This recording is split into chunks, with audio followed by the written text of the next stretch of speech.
Huh. This is the thing we are having this much in our syllabus. Goodwill, meaning, nature, feature, factors affecting value of goodwill, mode of valuation, average profit method, simple average, weighted average, super profit method, capitalization. If we start checking the definition, what we see? Now goodwill may be said element arising from reputation. Simple thing. अगर हम लोग देखते हैं यदि हमें एरকম देखी যে ভাই what is goodwill? Goodwill is nothing but your reputation by which you are earning some extra profit. That is our goodwill. So what are the factors of goodwill? Factors of goodwill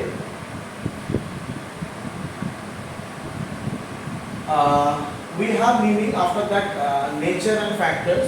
तो nature of goodwill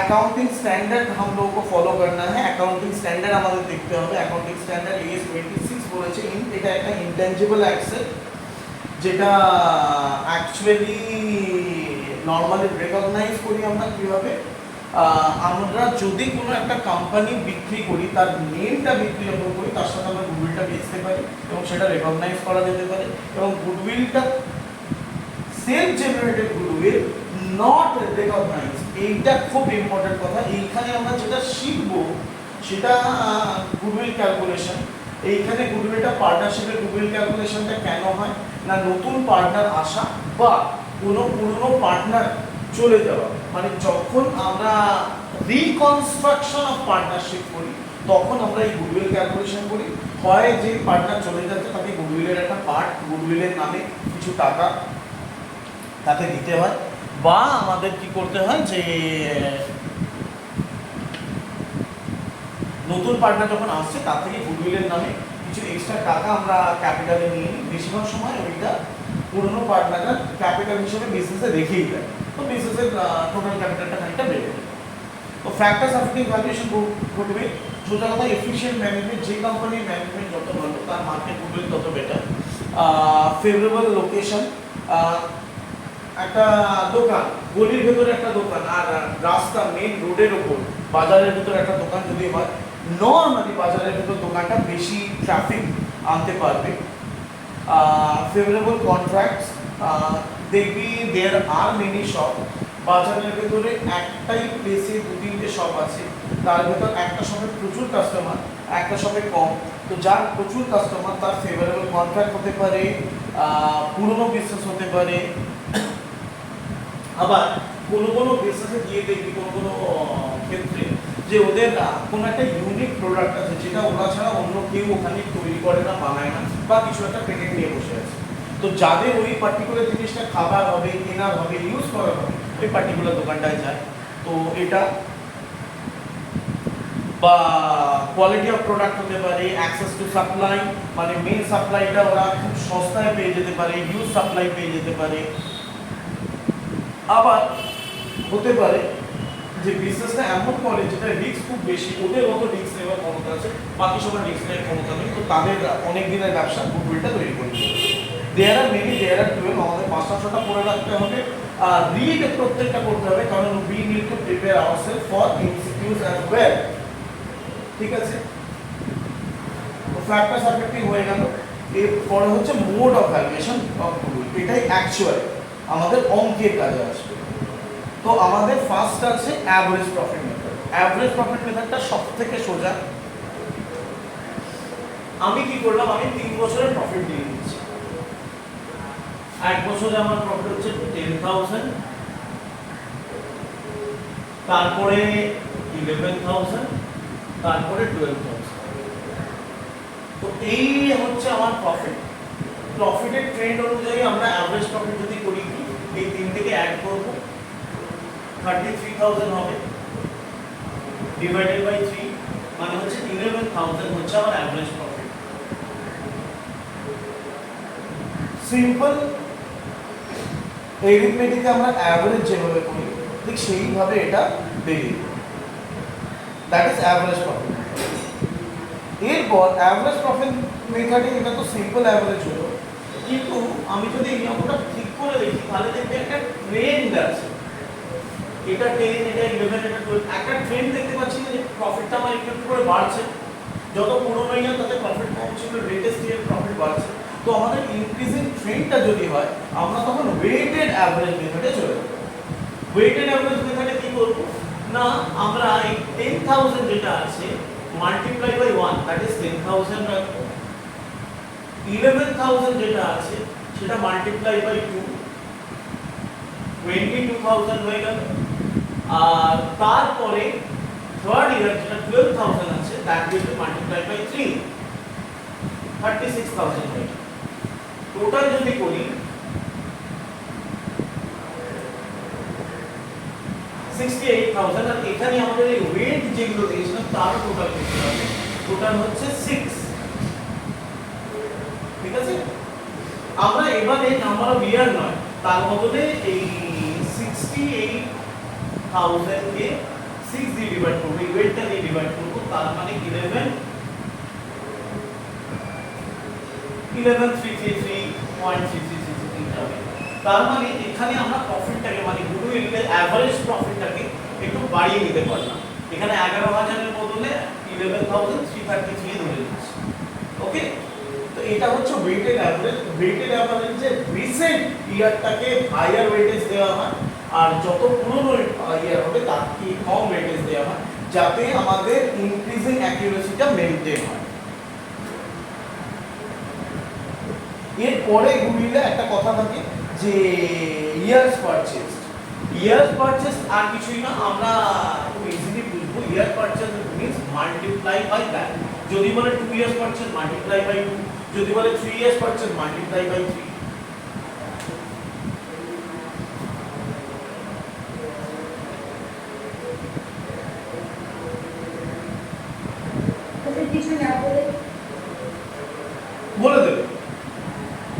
বলে দেবে ওই 2 years purchase 3 years purchase নইলে অ্যাভারেজটাকে নিয়ে নেব, বলে দেবে সামনে বলে দেবে।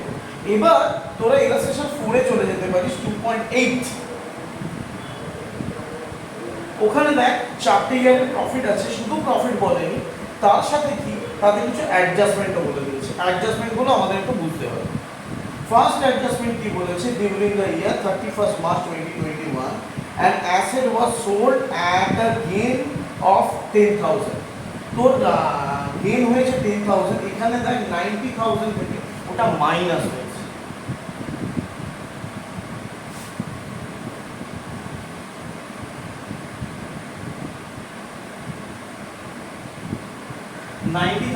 মাইনাস হলো, গেইন তো গেইনটাকে মাইনাস করলাম। কারণ এইখানে আমি একটা কনসেপ্ট বলে দিতে চাই, 90,000 আমার প্রফিট অ্যান্ড লসের প্রফিট, যাতে এই 10,000 টাকা অ্যাসেট বেচে প্রফিট চলে এসেছে। আমরা অ্যাসেট বেচার বিজনেস করি না, মানে এটা আমার রিয়েল প্রফিট নয়। রিয়েল আমার যে প্রোডাক্ট, যে গুডস বিক্রি করি সেই বেচে প্রফিট কিন্তু 90,000 হয়নি, সেই বেচে অ্যাকচুয়াল প্রফিট কত হয়েছে 80,000। হ্যাঁ কি না? 10,000 তো অ্যাসেট একটা বেচে দিয়েছি, অ্যাসেটটা আমার রানিং একটা asset, that is a capital income. Capital revenue chapter আমি পড়িয়েছি 11। তো ক্যাপিটাল রেভিনিউ অনুযায়ী আমরা জানি ক্যাপিটাল প্রফিট আর রেভিনিউ রিসিভ এইগুলো আলাদা। তো এইখানে এই 10,000 টাকা আমাদের ক্যাপিটাল গেইন ছিল, যেটা রেভিনিউ ভেতর আসা উচিত নয়, তো ওই জন্য 10,000 মাইনাস হলো। তারপরে দেখ রয়েছে during the year ended 31st March a machine get destroyed in accident and 30,000 was written off in profit and loss account। Machine বেচে যদি প্রফিট করি সেটা যেরকম মাইনাস করব, সেরকম মেশিন বেচে যদি কোনো লস হয় তাহলে সেটা অ্যাড করব। পরের বছর যেটা আছে 1,60,000 সাথে 30,000 অ্যাড হয়ে গেল।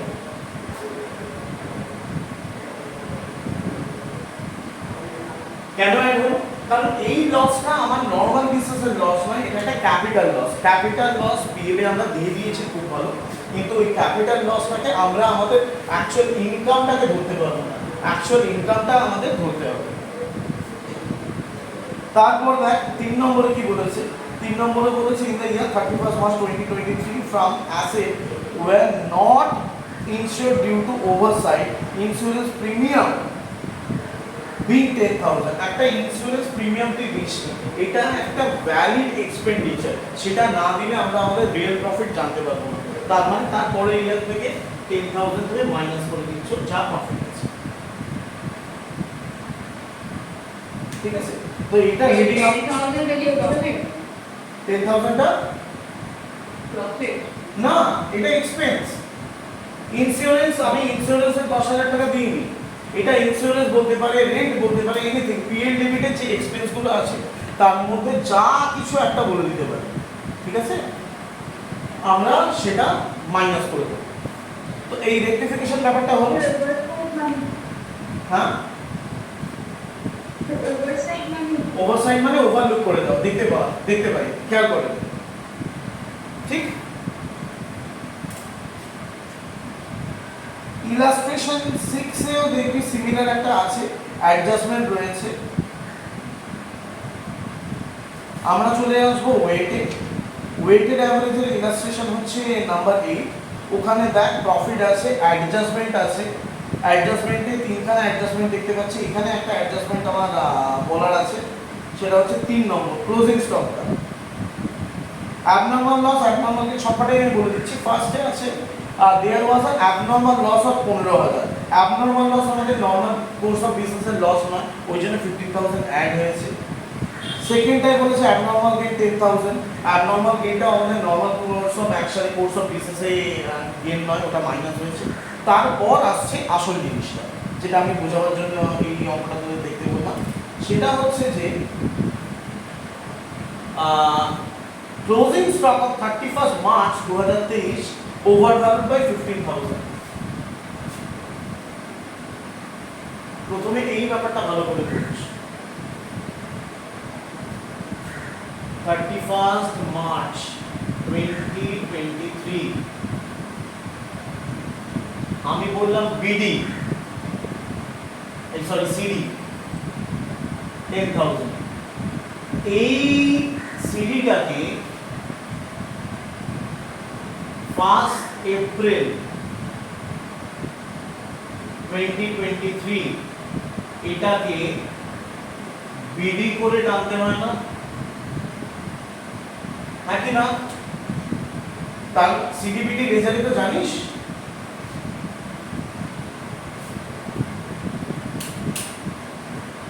সিডিবিডি রেজাল্ট তো জানিস, দেখা যাচ্ছে না? তো এই যে ব্যাপারটা দেখতে পেয়েছিলাম, এইখানে তার মানে এবছরের ক্লোজিং স্টক ইয়ার 22-23 যেটা ক্লোজিং স্টক, সেটা 23-24 এর ওপেনিং স্টক না, একই না? বুঝতে অসুবিধা হচ্ছে কি? ঠিক, এবছরের যেটা ক্লোজিং স্টক, পরের বছরে সেটা ওপেনিং স্টক হবে। তো একটা বছরে ক্লোজিং স্টক ওভার ভ্যালু থাকলে পরের বছরে কিন্তু ওপেনিং স্টকটা অটোমেটিক্যালি ওভার ভ্যালু। ওই জন্য সলিউশনে দেখ 31st March 2023 তে 15,000 মাইনাস করেছে, কারণ ক্লোজিং স্টক ওভার ভ্যালু ছিল। ঠিক সেই রকম 31st March 2024 এতে 15,000 অ্যাড হয়েছে, কারণ ওপেনিং স্টক ওভার ভ্যালু ছিল। এবার ওভার ভ্যালু কনসেপ্টটা আমি আবার বুঝিয়ে দিই।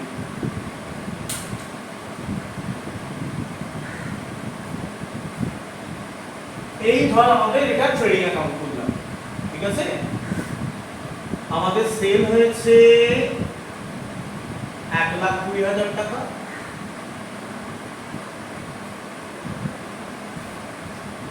পারচেজ হয়েছে ধর 20,000, নাও আই ওপেনিং স্টক ধর 20,000, না পারচেজ নেই, শুধু পারচেজটা 80,000, ওপেনিং স্টক 20,000, ক্লোজিং স্টক দিলাম 20,000, সেল দিলাম। তাহলে আমরা প্রফিট পাবো, এটা হচ্ছে 1,40,000, তার মানে টোটাল 1,40,000 থেকে এই দুটো যোগ করে 1,40,000 হচ্ছে আমাদের গ্রস প্রফিট।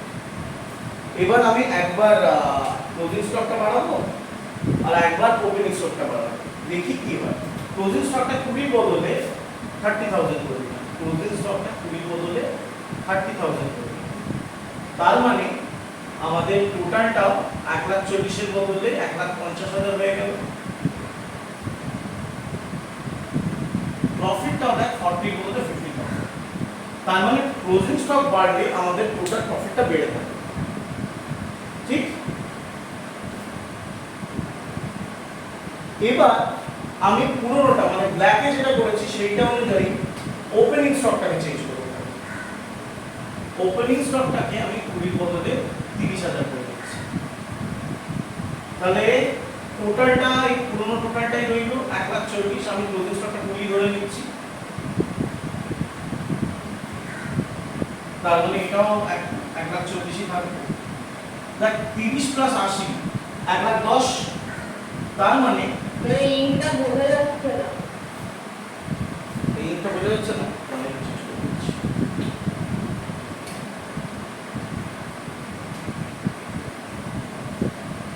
এইটা আমি 30,000 করে দিলাম, টোটালটা 1,40,000 থাকলো। এইখানে দেখ আমাদের প্রফিটটা এটা 80 প্লাস 30 1,10,000 হয়ে যাওয়ার জন্য 1,40,000 মাইনাস 1,10,000 প্রফিটটা আমাদের 30,000। নর্মাল সিচুয়েশনে আমাদের প্রফিট ছিল 40,000। ক্লোজিং স্টকটা হাই করে দিলাম, ক্লোজিং স্টকটা হাই করে দিলাম, তখন আমাদের প্রফিট হয়ে গেল 50,000। আর ওপেনিং স্টকটা হাই করে দিলাম, তখন আমাদের প্রফিট হয়ে গেল 30,000। এর থেকে কি বুঝতে পারলাম? এর থেকে আমরা বুঝতে পারলাম যে there is a rule, আমরা যখন নরমাল অঙ্ক করি তখন মানে কিছু ভুল না থাকলে এটা 40,000 হলো, ক্লোজিং স্টক কোনো কারণে ভুল করে বেড়ে গেলে আমাদের প্রফিটটা বেড়ে যায়। কিন্তু সবকটাই মধ্যে গ্রস প্রফিটের কথা বলছি। ক্লোজিং স্টকটা বেড়ে গেলে আমাদের গ্রস প্রফিট বেড়ে যায়, ওপেনিং স্টকটা বেড়ে গেলে গ্রস প্রফিট কমে যায়, মানে অ্যাকচুয়ালের থেকে কমে যায়। আমরা তো অ্যাকচুয়াল খুঁজছি, তাহলে আমরা যখন এটাকে রেকটিফাই করব, ক্লোজিং স্টক 2023 তে বেড়ে গিয়েছিল, তো আমরা ওই জন্য 15,000 মাইনাস করে দিয়েছিলাম। তার কারণ ক্লোজিং স্টক বেড়ে যাওয়ায় আমাদের আননেসেসারি গ্রস প্রফিট বেশি দেখাচ্ছিল, গ্রস প্রফিটটাকে ঠিক দেখানোর জন্য আমরা ওটা মাইনাস করলাম। আর যে বছর আমাদের পরের বছর অটোমেটিক্যালি এটা ক্লোজিং স্টক বেড়ে গেছে মানে পরের বছর ওপেনিং স্টক বেশি আছে, ওপেনিং স্টক বেড়ে যাওয়া মানে হচ্ছে আমাদের প্রফিট দরকার থেকে কম দেখানো হচ্ছে। প্রফিট কম দেখালেও হবে না, অ্যাকচুয়াল প্রফিট আমরা জানতে চাই, তাই পরের বছরে 15,000 বেড়ে গেল। এইখানে সবথেকে বড় মজার জিনিসটা হচ্ছে যে যদি কখনো পরীক্ষায় এই পার্টিকুলার এন্ট্রিটা না করিস তাহলে তোর আনসার মিলে যাবে, তাহলে তোর আনসারে প্রবলেম হবে না। কিন্তু এখানে তোর আনসারটা মিলে গেল, তোর মার্কস কিন্তু কাটা যাবে, কারণ তোর কনসেপ্টটা ভুল। এখানে একবার 15,000 অ্যাড হলো, একবার 15,000 মাইনাস হলো, টোটালে তো কোনো এফেক্ট এলো না, তাই না? কোনো জিনিসের সাথে আমাদের যখন টোটাল প্রফিট করব তখন কিন্তু একবার 15,000 প্লাস একবার 15,000 মাইনাসের এফেক্টটা যেটা আছে টোটালে ইয়ে হবে না। মানে আমরা যদি এই দুটো অ্যাডজাস্টমেন্ট না করতাম 1,35,000 তো 1,50,000 হতো, আর 1,90,000 টা 1,75,000 হতো। টোটাল করে দেখ, টোটালটা সেমই আছে। কিন্তু যদি আমরা এখানে মার্কস দেবে না, আরো একটা ব্যাপার আছে, কিন্তু আমরা যদি ওয়েটেডে চলে যাই, ওয়েটেড করলে কিন্তু টোটালটা চেঞ্জ হয়ে যাবে, কারণ 1,35,000 ইন্টু 4 আর 1,90,000 ইন্টু 5 হচ্ছে, তখন কিন্তু দুটোর মধ্যে আনসারে ডিফারেন্স চলে আসবে। তো এটা আমাদের করতেই হবে। ওয়েটেড অ্যাভারেজে তোর আনসারে ডিফারেন্স আসবে, দেখে বুঝতে পেরে যাবি। সিম্পল যখন অ্যাভারেজ যখন করবি তখন টোটালি কোনো ডিফারেন্স থাকবে না, কিন্তু এই অ্যাডজাস্টমেন্টটা না করলে 50% মার্কস কেটে দেওয়া হবে। ওয়েটেড অ্যাভারেজ বুঝতে পেরেছিস? ওয়েটেড অ্যাভারেজ আমি বললাম যে ইয়ার অনুযায়ী ওয়েট দাও, সেটা দিয়ে মাল্টিপ্লাই করো, এবার টোটাল ওয়েট দিয়ে ওটাকে ডিভাইড করো। ওয়েটেড অ্যাভারেজ হয়ে যাওয়ার পরে আমরা চলে আসছি সুপার প্রফিট মেথড। এটাকে লোকে বলে সবথেকে লজিক্যাল গুডউইল ক্যালকুলেশনের মেথড। তার কারণ হচ্ছে এই যে আমাদের যে অ্যাভারেজ প্রফিট আসছে সেটা আমাদের গুডউইলের জন্য না, সেটা ব্যবসা করলে মানে তুমি যদি সেল করতে পারো তোমার প্রফিট আসবেই। তোমার গুডউইল মানে তুমি পুরো কারণ না কারণ থেকে তো বেটার। তো সুপার প্রফিট মানে হচ্ছে তুমি যেটা ইনকাম করেছো তোমার যে ইল্ড সেটা মার্কেট ইল্ডের থেকে কতটা বেশি, মানে আমাদের ক্যাপিটাল এমপ্লয়েডটা আমরা দেখব আর অ্যাভারেজ প্রফিটটা দেখব, সেখান থেকে আমরা সুপার প্রফিট বেরিয়ে আসবে। আমার মনে হয় লজিক্যাল টার্মিনোলজিটা আমি বলছি, সাম নাম্বার 14 এ চলে যাবে।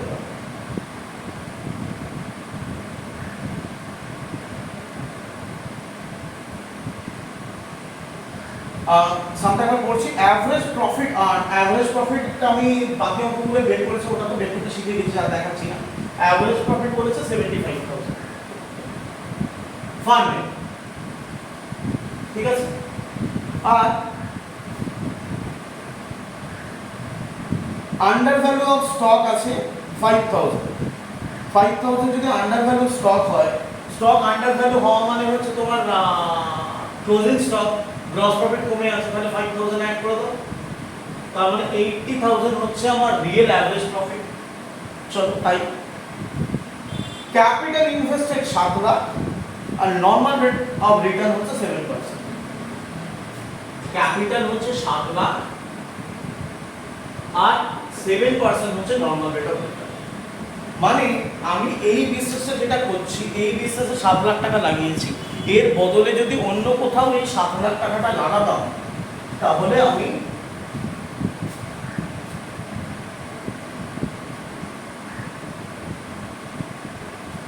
49,000 রিটার্ন পেতাম, হ্যাঁ কি না?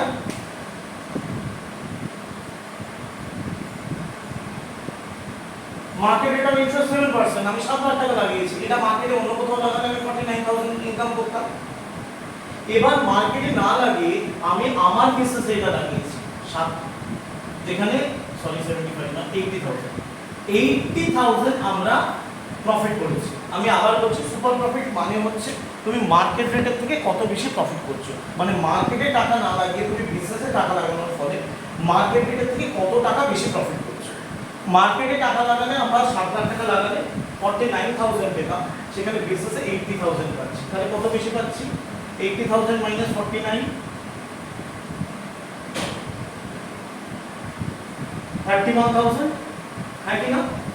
এইটা হচ্ছে আমাদের অ্যামাউন্ট অফ সুপার প্রফিট, 31,000 হচ্ছে আমাদের সুপার প্রফিট, ঠিক আছে। এবার সুপার প্রফিটকে এখানে ওই ইয়ার্স পারচেজ না বলে অঙ্কটা আরো সোজা করে দিয়েছে। Calculate goodwill in the basis of farm 5 Times of super profit. Super profit 31,000 into 5,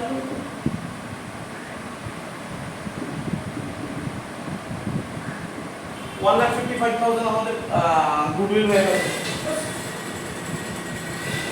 বুঝা গেল সুপার প্রফিট মেথড?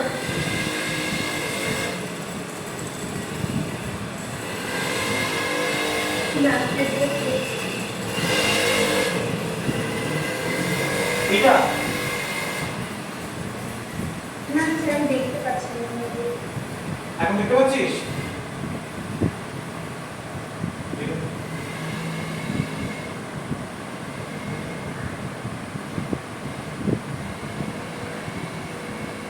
হয়েছে?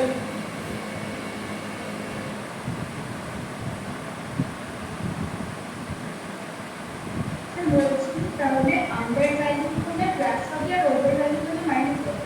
ক্লোজিং স্টকটা হ্যাঁ, আর ওপেনিং স্টকের ক্ষেত্রে উল্টো, ওভার ভ্যালু করে প্লাস হবে আর আন্ডার ভ্যালু করে। আচ্ছা এবার আমরা চলে আসছি ব্যাক ক্যালকুলেশন। 18 এ দেখ তোকে সব বলে দিয়েছে, তোকে বের করতে হয়েছে ক্যাপিটাল এমপ্লয়েডটা। এখন আমরা পড়া যাক। A business has earned average profit of 5 lakh in last few years in the normal rate of return of similar business 10%. The goodwill of the firm value 6 lakh in 3 years purchase of super profit, find capital employed by the firm. Goodwill কত? 6 লাখ।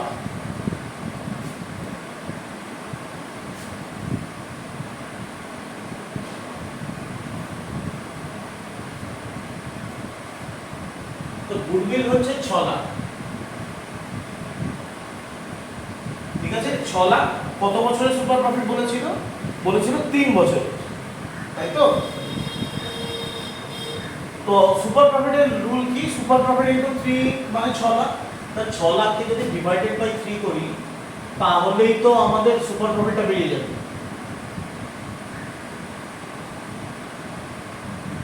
দু লাখ হচ্ছে আমাদের super profit, হ্যাঁ কি না?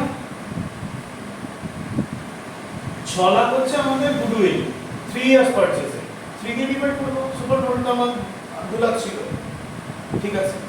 Super profit আমাদের 2 লাখ। এবার super profit মানে কি? Average profit plus normal profit. Average profit হচ্ছে 5 লাখ। এখানে আমি ফর্মুলাটা লিখছি, সুপার প্রফিট মানে কি? Super profit equals to normal profit minus average profit. মানে আমাদের সুপার প্রফিট হয়েছে 2 লাখ, সেটা ইকুয়ালস টু নরমাল প্রফিট কত আমি জানি না, x বলে দিচ্ছি, অ্যাভারেজ প্রফিট হচ্ছে 5 লাখ। ফর্মুলাটা ঠিক বসাচ্ছি? বোঝা যাচ্ছে? আমি আবার বলি, সুপার প্রফিট মানে কি? সুপার প্রফিট মানে হচ্ছে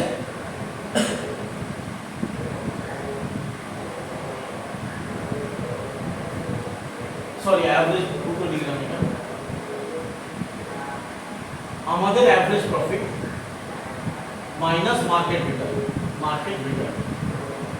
আমাদের অ্যাভারেজ প্রফিট কত? আমাদের অ্যাভারেজ প্রফিট 5 লাখ। আমাদের অ্যাভারেজ প্রফিট হচ্ছে 5 লাখ, আর মার্কেট রিটার্ন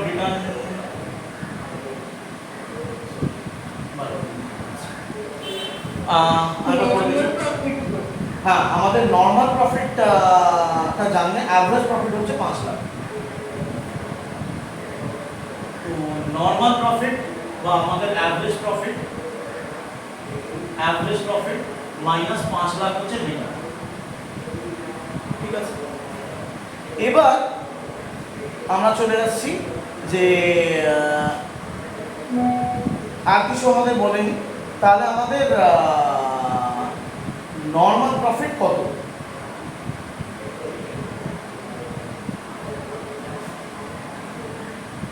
আমাদের super profit 2 lakh, market rate of return অনুযায়ী আমরা এখানে পেতাম 5 লাখ। তাহলে 5 লাখ থেকে যদি 2 লাখ বাদ দিয়ে দিই তাহলে 3 লাখ।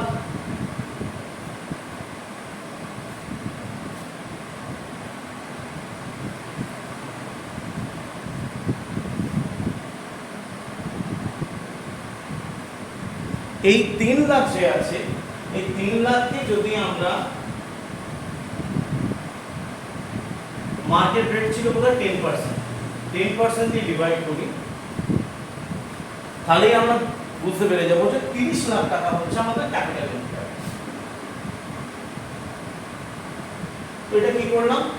সুপার প্রফিটটা আমরা জানি, সুপার প্রফিট 2000, আমাদের মার্কেট রেট অফ রিটার্ন কত ছিল বা মার্কেট প্রফিট কত ছিল আমরা জানি না, আমরা কামিয়েছিলাম 5 লাখ। 5 লাখটা কি নরমাল প্রফিট আর সুপার প্রফিট দুটো মিলিয়ে 5 লাখ থেকে সুপার প্রফিটটা দিয়ে দিবে 3 লাখ, যেটা মার্কেট রেট অফ রিটার্ন, মানে মার্কেটে এই টাকাটা লাগাতে কত রিটার্ন পেতাম সেটা পেয়ে গেলাম।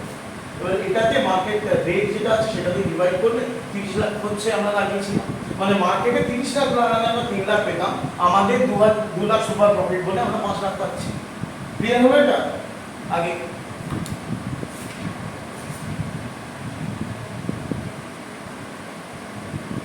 এরপর হচ্ছে ক্যাপিটাল এমপ্লয়েড। ক্যাপিটাল এমপ্লয়েডের বেসিক ক্যালকুলেশনটা খুব সোজা, total tangible asset by outsider liability. ঠিক আছে, এবার capitalization of super profit method 24 number সামটা দেয়, বলেছে average profit of the firm is 15 lakh, tangible asset 14 lakh, outsider liability 4 lakh. এবার নর্মাল রিটার্ন অন্যান্য বিজনেসে 10%। তাহলে আমাদের সুপার প্রফিট ক্যাপিটাল এমপ্লয়েড অনুযায়ী কত হবে? তো আমরা যেটা করব, ক্যাপিটাল এমপ্লয়েডটা বের করে নেবো, 14 লাখ মাইনাস 10 লাখ, 14 লাখ মাইনাস 4 লাখ 10 লাখ হবে। আর নর্মাল প্রফিট মানে হচ্ছে 10 লাখের 10% হচ্ছে 1 লাখ। আমরা প্রফিট করছি 1,50,000 মানে 50,000। এবার 50,000 ডিভাইডেড বাই 10% 5 লাখ করে দেখিয়ে দিচ্ছি। এটা কোন সামনে? এটা হচ্ছে সাম নাম্বার 24।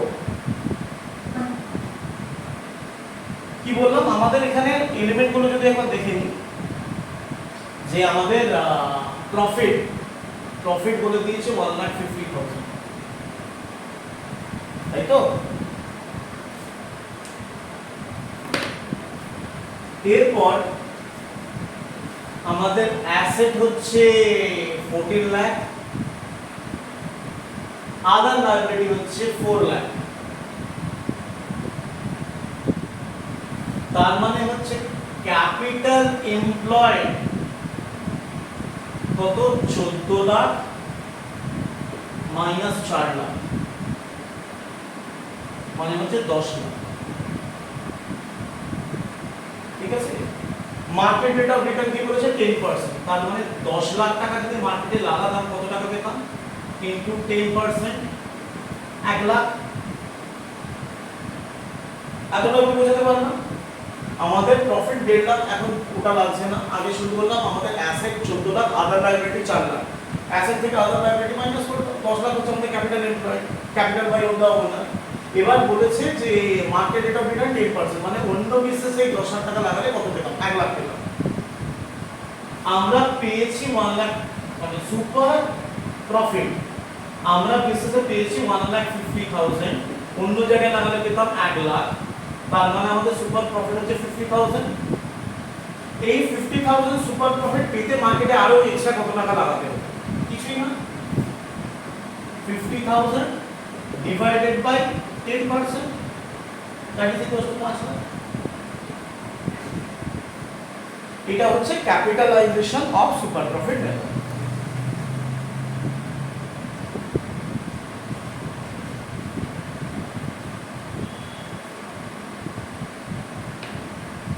বোঝা গেল?